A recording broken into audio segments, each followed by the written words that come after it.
السلام علیکم ناظرین، آج ہم بچوں کے لیے ایک کہانی لائے ہیں، عقل مند کسان۔ تو آئیے کہانی سنتے ہیں۔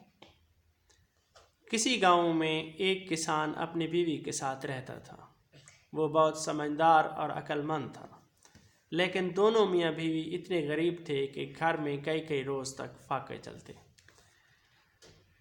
گھر کی تمام چیزیں ایک ایک کر کے بک گئیں اور آخر کار ایک بطخ رہ گئی۔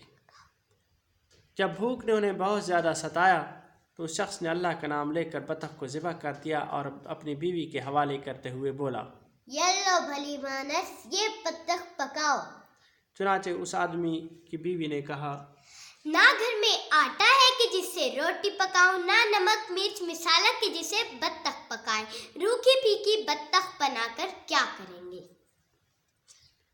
چنانچہ اس آدمی نے بیوی سے کہا، اچھا، میں گاؤں کے چودھری کے پاس جاتا ہوں اور یہ نذرانہ پیش کرتا ہوں، شاید وہ کچھ روپے دے دے۔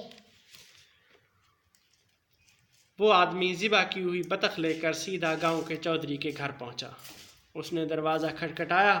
چودھری گھر سے باہر نکلا تو اس نے اسے بطخ دیتے ہوئے کہا، میرے پاس صرف ایک یہی سہارا تھا جو چودھری جی آپ کی نظر کرنے لایا۔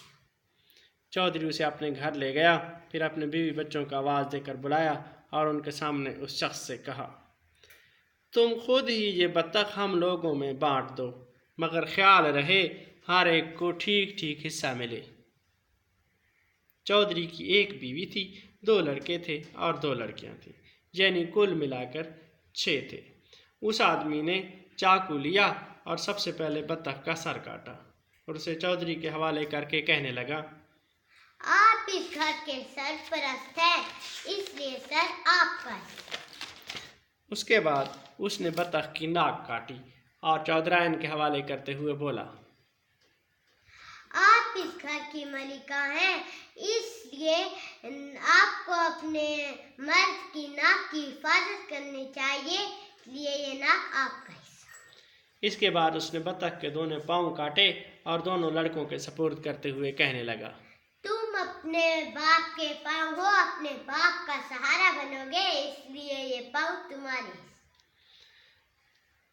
اور اس کے بعد اس نے بطخ کے دونوں پنکھ کاٹے اور دونوں لڑکیوں کے حوالے کرتے ہوئے بولا، تم لوگ اس گھر سے پنکھ اڑاتی دوسرے گھر میں جاؤ گی، اس لیے پنکھ تمہارا ہے۔ اور باقی حصہ جو بچا وہ خود لے گیا۔ وہی گوشت سے بھرا ہوا حصہ تھا۔ چودھری اس شخص کی عقل مندی پر بہت خوش ہوا اور اسے بہت سارے روپے دے کر رخصت کیا۔